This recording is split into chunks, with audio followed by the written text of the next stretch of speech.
هل ذكر اسم الله على الذبائح مجرد شعائر وطقوس دينية، أم أن له أثرا كبيرا وأسسا وقواعدا علمية دقيقة يستند إليها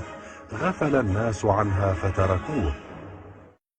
يدعي بعض المستشرقين بأن الموت هو الموت للذبائح من أبقار وخراف وطيور،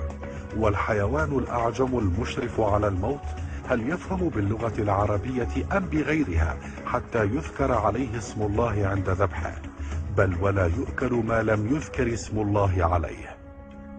ويقولون إننا معشر الشرقيين لنوغل ونغرق في أمور غريبة لا مردود لها، غيبيات لا ندركها ولا نعلمها. وأننا اليوم نقف أمام حقيقة طبية مخبرية بالتكبير على الذبائح ضمن بحث علمي فريد كشف عنه النقاب جمهرة من الأطباء العلماء يقاتلون بالعلم الجراثيم الفتاكة، ويدحرون الظلمات والخرافات والشعوذات، ويزيلون عن تراث الديانات السماوية المجيدة بعض ما غشيها من جهل الجهلاء.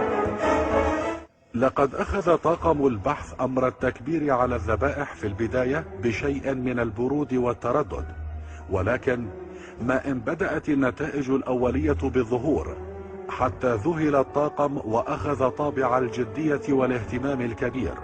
ولم يتوقف سيل المفاجآت طيلة فترة البحث والدراسة، فما رأوه وما لمسوه يكاد لا يصدق ولكنه واقعي. لقد كان لهذه الكلمة أثر إعجازي مهول بدا من خلال العقامة الجرثومية للحوم التي ذكر اسم الله عليها أثناء الذبح، وخلو نسيجها من الدماء بعكس اللحوم التي لم يذكر اسم الله عليها عند الذبح، والتي كانت تعج بمستعمرات الجراثيم وتغص بالدماء. وما أن أعلن طاقم البحث المخبري والطبي عن النتائج المذهلة التي توصل إليها، حتى سارعت وسائل الإعلام إلى الاهتمام بهذا الكشف الطبي الفريد، وأخذت إذاعة لندن قصب السبق في بثه وإذاعته، كما أن الإذاعة الفرنسية بثت نتائج هذا الحدث باللغة الفرنسية على دول الاتحاد الأوروبي. وكان من نتائجه أن أكبر مجمع لذبح الطيور في مدينة طولوز الفرنسية تبنى هذه النتائج ووظف رجلا يذكر اسم الله على كل ذبيحة تذبح في المسلخ المذكور.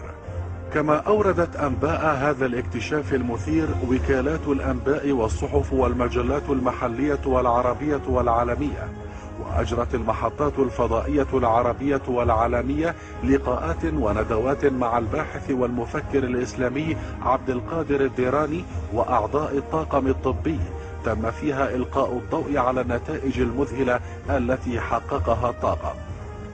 وقد نشرت أبحاث ذكر اسم الله على الذبائح ونتائجها العظيمة التي تحققت في كتاب فريد للعلامة العربي الكبير محمد أمين شيخو يحمل عنوان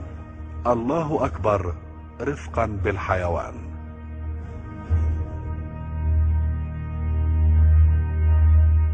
لا يمكن أن يتصور الإنسان في البداية أن مثل هذه الكلمة فقط تؤثير،